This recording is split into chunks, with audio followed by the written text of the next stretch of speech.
welcome back to the Covenant Eyes podcast. It's so good to be with you all. Today I have got an amazing host joining us for the first time on the Covenant Eyes podcast. I have Heidi Cooper, our very own Covenant Eyes recovery specialist, who is a reverend, a pastoral sex addiction professional. She has an MA in pastoral counseling, specializing in addiction recovery, and she's part of the Covenant Eyes family. We wanted to bring her on the show to kind of be our expert in the wings here. So Heidi, thanks for joining us today. Yeah, thank you for having me. I'm excited. Of course. Yeah. Would you like to introduce another amazing woman that we have joining us today for the episode?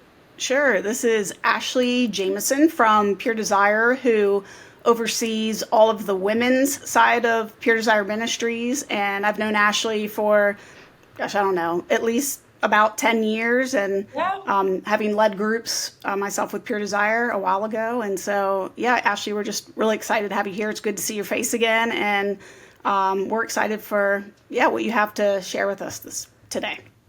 I am excited to be here too. I love just jumping on here and, not having a big agenda, just getting to connect again with our sisters who are doing the same work and banding together. So happy to be here. Ashley, for those who are not familiar with some of the things that you're doing at Pure Desire, which most people should be, obviously following the work that you're doing, which is amazing stuff. Can you share a little bit about what you do specifically with Pure Desire? And I believe you've rolled out some new things at Pure Desire specifically for the women out there. Mm-hmm. Yeah, we have. Like Heidi said, I oversee the women's groups, and so my role has been partnering with the church or with people who want to start groups. We also help the individuals who come to us. My story was being a wife who needed a group and there was none around. And so I just started it. And so I have a passion to make sure that women are not out there just floundering for help. And we're doing such a good job of providing information through podcasts and online. But what I appreciate about Pure Desire is we package things, so it's easy for people to come and just start plugging in or use the material. Our newest offerings recently would be Authentically You. It's a 20-week workbook for single women, and so it's managing love, sex, and relationships for single women. And we have our Unraveled it's a little heftier. It's 36 weeks, I think. Don't quote me. And the stories might be geared toward people who are married, and so we just created something a little smaller, shorter. It would easily fit into a college curriculum, a school year if students wanted to follow that. And then we're coming up on our 1-year anniversary, so close. Heather and I, our lady at Pure Desire that does all our brain teaching, we co-host a podcast now called Unfiltered, Real Talk About Sex and Love. And they're just short 15, 20-minute bite-sized episodes, and we answer 3 questions that come in from listeners. So all of our questions, all of our content is material and questions that people send us. Yeah, I've actually seen the podcast. It's great, a great resource. You guys get really raw and vulnerable and transparent, and that's what I love about it.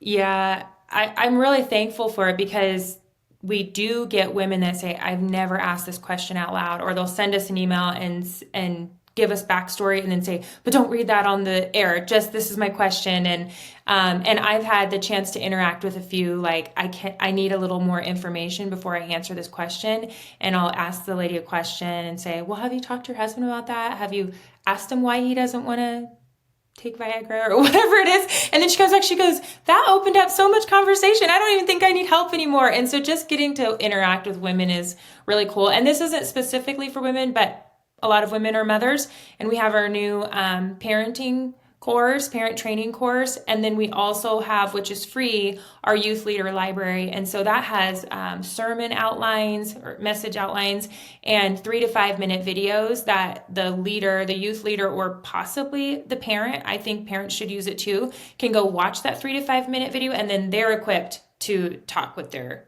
kids or students. Those are amazing resources for women. And I wish I could say there's so many resources for women out there. There's not. So let's talk a little bit about that. Why is it so hard to find good Christian-based resources to help us answer those tough questions that, you're getting on your podcast, or just that we're dealing with from our own sexual brokenness or our own past stories. Why is it so hard, and why is the church not a place where we're talking about this more frequently? Mm-hmm. Well, the latest Barna report that we partnered with Barna and created Pure. I know you guys know Heidi was at our launch representing Kevin and I's.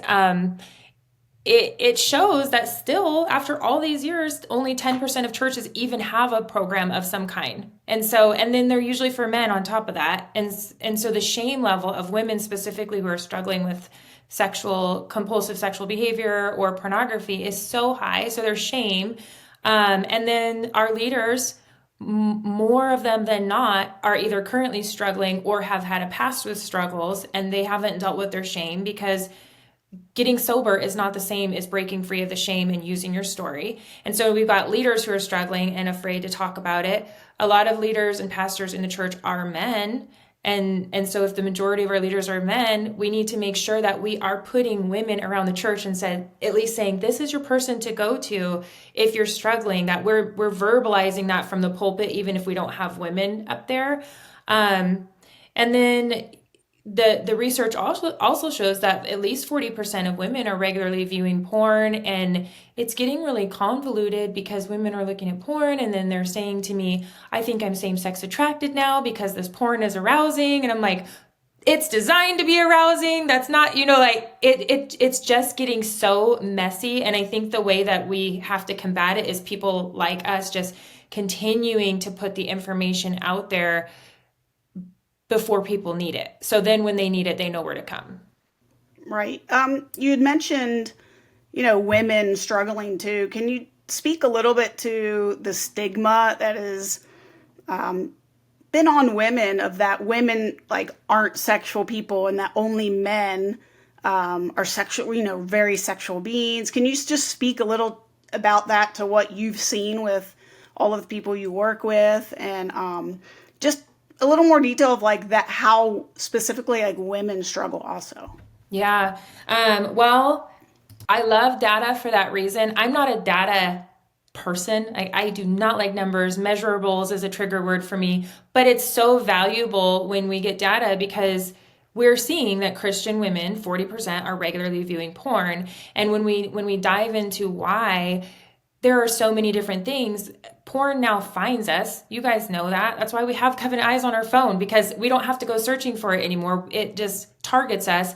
And the porn industry targeting men, they're like, oh, we have this whole pocket of people that we haven't gone after. So let's be really crafty in our marketing and what we do to go after women, the same way they did with alcohol and cigarettes. It's let's get the women, let's make this appealing to women. And so the number is rising, and it is a fast growing demographic. And so women are viewing it because it's falling in their lap and they're curious and it's arousing, but because nobody is talking about it with them ahead of time, they don't know what to do with those feelings when they stumble across it. And so then it can become a curious thing where they're like, I want to go back to that. The other part of it is, I have some betrayed spouses, I might have been guilty of this, who look it up because they want to know what their competition is. What is my husband looking at that I'm not good enough for? And then they get sucked into it, even though that's not where they started from. And then I have women come into our Unraveled groups. I specifically remember this one, but this happens so often. They're coming in and their struggle is more affairs and romance novels and movies. And they're saying, well, I don't really have any struggles sexually. I just had an affair. And then as they finally get into the material, they can see the threads of needing fulfillment through love. And in that search for love, they're willing to do these sexual things, whether it's watching porn or acting out sexually in order to feel loved. And so there's all kinds of things, but honestly, women stumble across it the same way men do. And then they become aroused by it and seek after it the same way men do, and these other things. Yeah, that's good information. And I think you bring up an interesting thought in my mind as you were speaking. I know women are definitely struggling with pornography at much higher rates, even inside the church.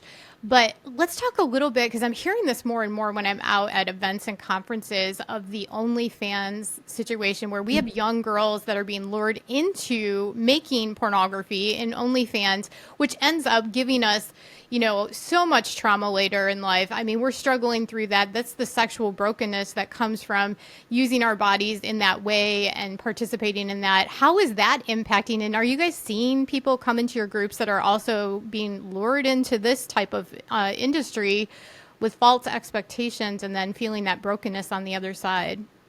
Absolutely. I have seen this more often than I want to.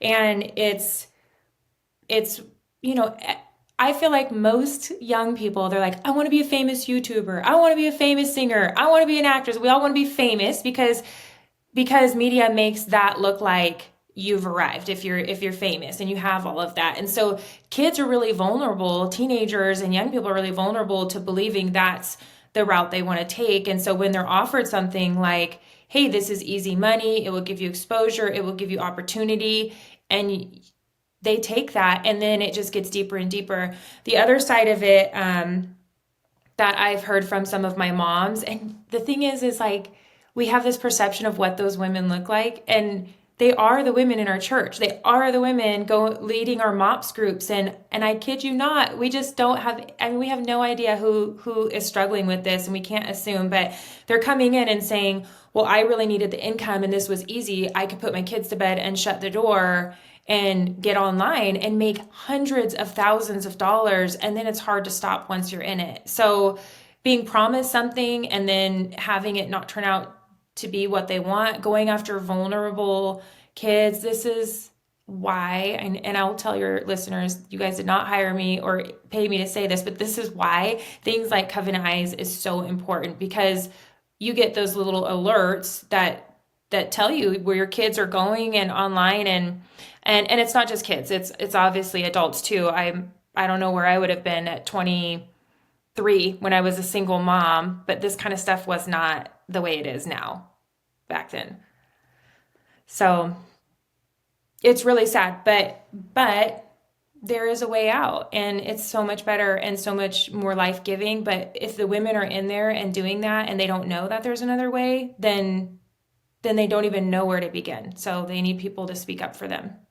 Absolutely. And I think, we're probably going to see the next generation is really going to be dealing with a whole new set of issues. But ultimately, at the end of the day, it's all at the root of just sexual brokenness. I mean, whether it comes in the form of pornography or affairs, or there's a host of ways that we can become broken. So talk to us a little bit about that. We use that term quite a bit, but what does it actually mean for someone to have sexual brokenness, and what is encompassed in that? Mm-hmm. So it's funny because I have my own story around this, and I was as broken as all get out. It's like, I see it two different ways. You've got predators, who is the porn industry, who are sex traffickers, who are men who want to take advantage of women. And they can spot that vulnerability and smell it from a mile away. And that's why securely attached people attract other securely attached people, and vice versa. If you have an insecure attachment, it's really easy to, for me, let's say I'm anxious, ambivalent when I'm in my weakest places, to then be desperate and want to have my needs met in a desperate way that hurts me. And so when I see women who are coming into this exposure, that's really at the root of it, is that they're not secure in what they deserve or in their identity, and so they're vulnerable to stepping into these areas that end up causing them more harm. Brokenness does not have to stay broken. I mean, if you guys see our Betrayal and Beyond, you'll see the kintsugi, is that what it's called? The art with the gold. And I am such an advocate I was really careful when we were writing Authentically You, Heather and I, to not call the young girls, like, to not make them feel like they had to stay broken, because I was so broken and God made me stronger than I was before. But that was yucky narrative message that I had to reframe because of what was told to me growing up. I believed those messages about myself. And so I had to rewrite that in that I'm a masterpiece. Masterpiece isn't broken. I am a masterpiece. And I was broken, but God restored me and he made all things new and he made me stronger in a new creation. And he gave me back what the locust stole and all the things of my past. And so, yes, we are all broken and all in need of a savior. And then we get to live in that newness and we get to walk it out. And I think that's what makes people that do our work so attractive. I love being with other people who can say, here are the areas I've been broken. Here are the areas I've been dropped. Here are the areas I've made mistakes. This is what God did for me. This is what the women around me did with me and helped me, and here's where I'm at now, and there's no shame. I can now use that story to help others. And so brokenness can become so beautiful when we don't stay stuck there and we understand what God can do and has done for us. I think that's so important, Karen, that you bring that up. I think the term, like you said, sexual brokenness, like you said, Ashley, we're all broken. But I remember being like a young Bible college student, and me and my husband were getting ready to get married, and the counselor actually, you know how they do those little histories to see, you know, what you've had. And I had sexual abuse in my history. She actually told my husband, you do know you're getting damaged goods. And she said it like right in front of me. And this was like 25 years ago, you know, where there still was not a lot, sex was not talked about in the church. And so I think it's so important that, you know, especially men, it's been talked about for a long time and it still needs to be, but for women especially, there's such a connotation if even they've been sexually abused, which a lot of times causes the sexual brokenness that leads them to porn and to sexual addiction, which is what we're seeing in our Covenant Eyes Arise program. As I'm moderating the comments, I'm just blown away at how many of these women who are struggling with porn have been sexually abused. Yeah. I mean, it's just like one of every three that I'm seeing. And it's just very sad that there's been like, you're damaged or broken. Can you speak a little bit to that, to our viewers, of women who may be struggling? I know you've connected about that there's no shame, but can you just hit a little more on that if they're walking through things like that, trauma that have impacted their sexually acting out?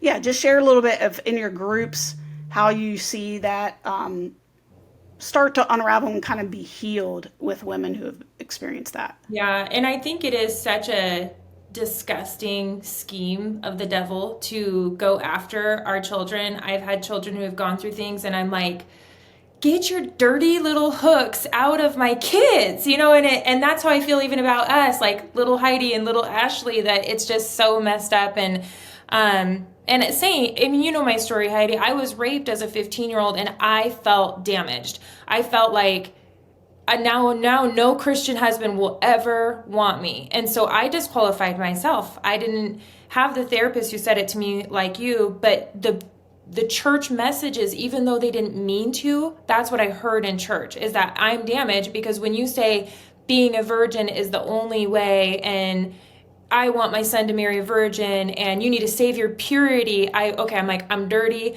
I'm impure, I am broken, I'm damaged goods. And just like you said, Heidi, it ended up making me feel like, well, I'm already damaged and I'm never going to get a Christian husband.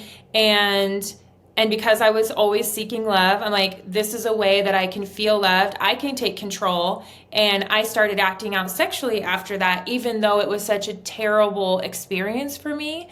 And that's where I think we need to do better in being proactive to say, when you have a sexual experience that's traumatizing, and if it's at a young age, it's always trauma, that you can have a mixed feeling of pleasure, fear, curiosity, arousal, and that is normal. And so that we know what we're experiencing and we know that we can feel that because, like you said, it's a huge issue that impacts so many people. And so I actually didn't work through the damage that caused until I went through groups for my husband's addiction and his his history with prostitutes and the betrayal I felt, then as I went through that, I was going, why does the addict part of the material apply to me? I'm the betrayed spouse. And so I had to go through the betrayal stuff first and then circle back around and start going through things that were more specific to me, because I recognized that I was living in that brokenness. I was staying there. And that's what I mean is we all experience some kind of brokenness in a fallen world.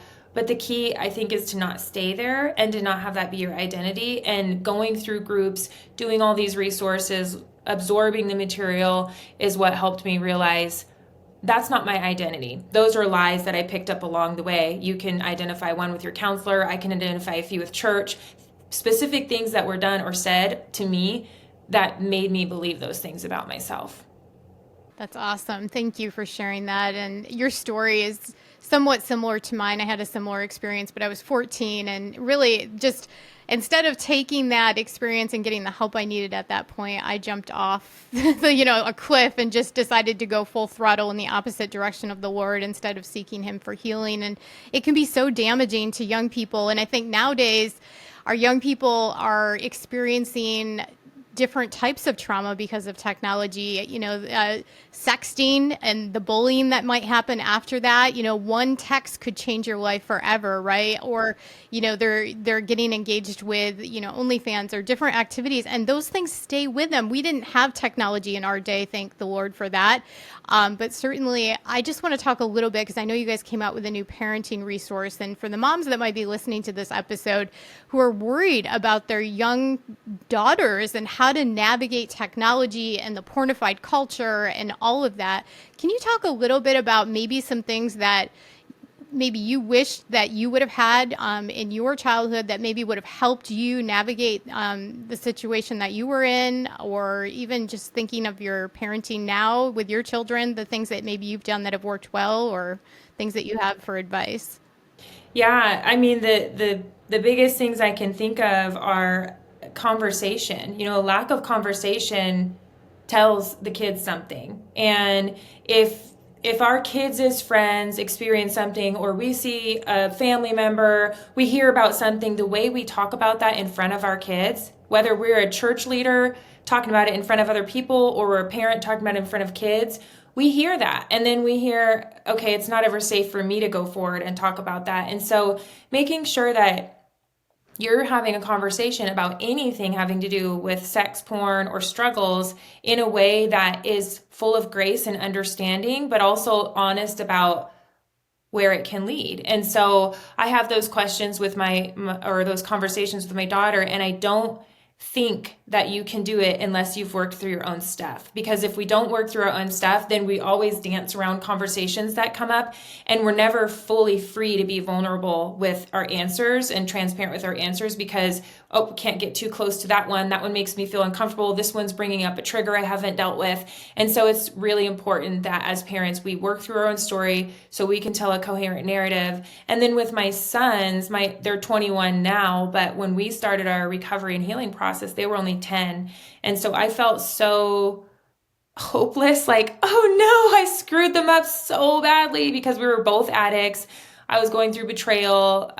We definitely were the kind of parents where like, here's the checklist of things you need to do to be raised as a Christian kid. It was more rules than relationship. And so we just started turning that around even when they were 10, and just continuing to go back and even apologize for things and say, hey, I was going through this when I was raising you, or remember that one time where I kind of exploded. This was what was really happening and it wasn't about you. And so just being transparent with your kids and teaching them to trust their gut, because even if they come up to you and say, hey mom, what's wrong? And you're in just a terrible mood from work or something with your husband and you say, oh, nothing's wrong.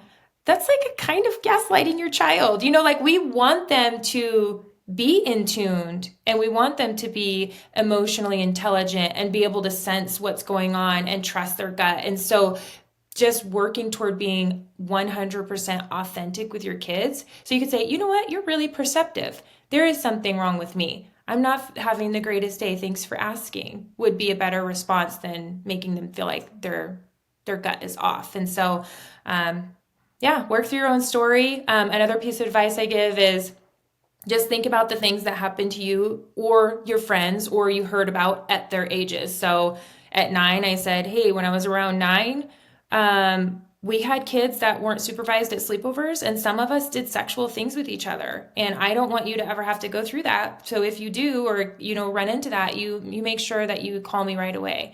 And I can't tell you how many times that saved my kids from experiences just by saying, hey, when I was 13, my friend in class did this. Is that kind of still happening at your age? And just so you know, like, you can always talk to me about that.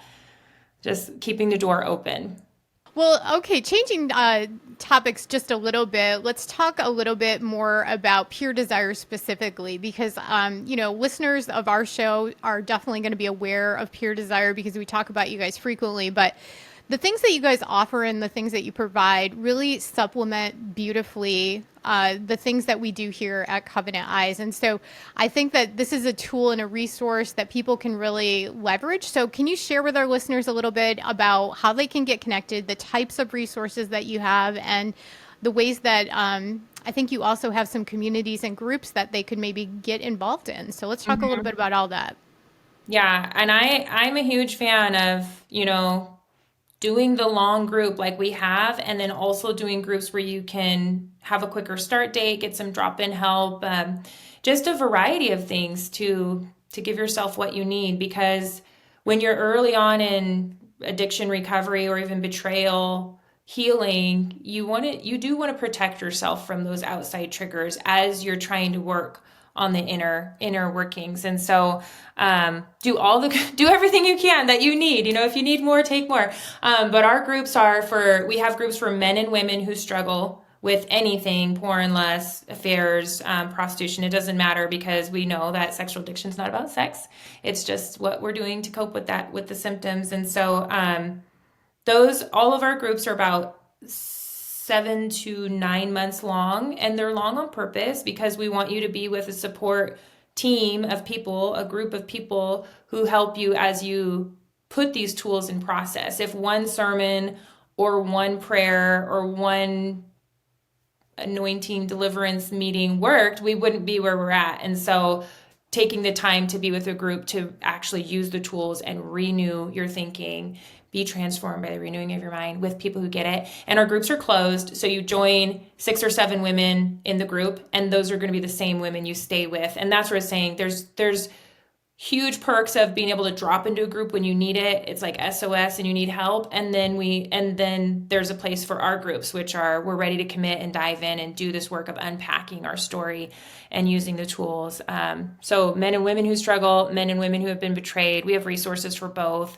Our Sexual Integrity 101 course is kind of like you're just getting your feet wet and maybe you want to get a basic overview of things. That would be a good course to start with. And then our parent training course could be for youth leaders, parents, grandparents. Often good to advertise that as a way to open the door in the church, because people are willing to help their kids usually before stepping up and saying, hey, I struggle with porn. So that's a good resource for them.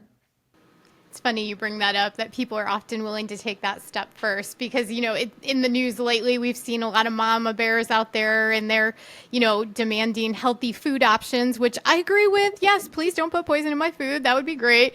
But, at the same time, we have poison entering the hearts and minds of our children through technology on a constant basis. I would love to see a movement of moms activating in the way that they have against, poison in our food, acting in the same way against pornography and the impacts, because we're talking about souls that are at stake here, not just, our health and all of that. So what can we do to really get a movement of women to start taking action and getting their churches more engaged and getting more active and vocal out in society? What can we do?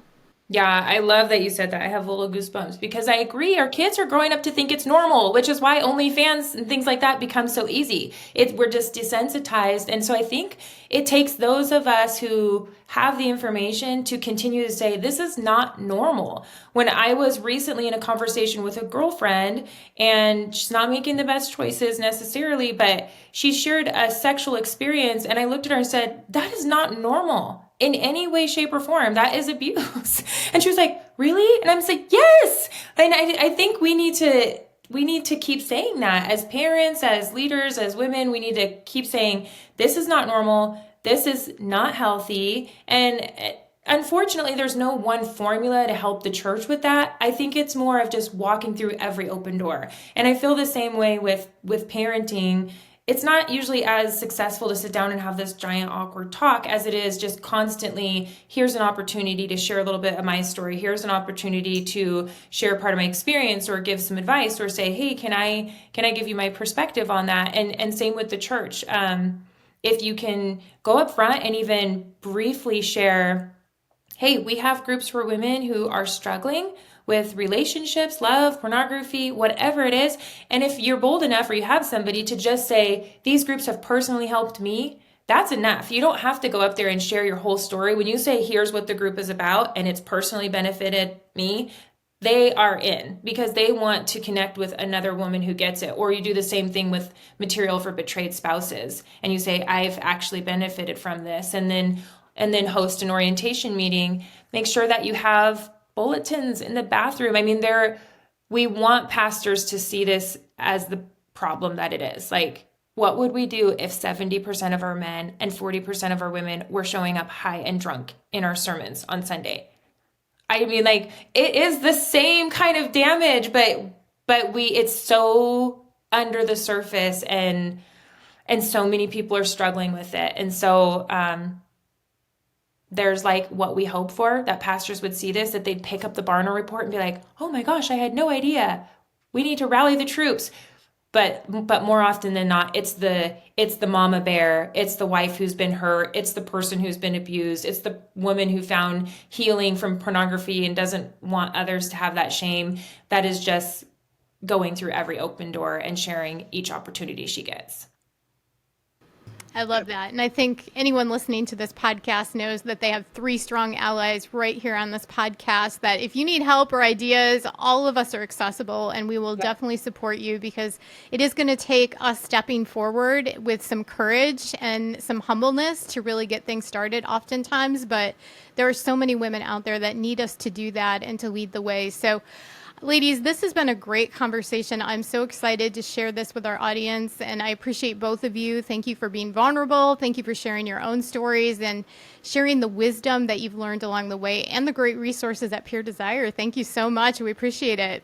Yeah, thank you for having me on today. I just get so energized by these conversations and partnering with you guys. Awesome. Well, thanks, Heidi, for joining me today. It's been so good. And you will see Heidi back on the podcast periodically throughout the year. So we are looking forward to having her lean into our conversations. And until next time, everybody, take care. God bless. We'll see you again.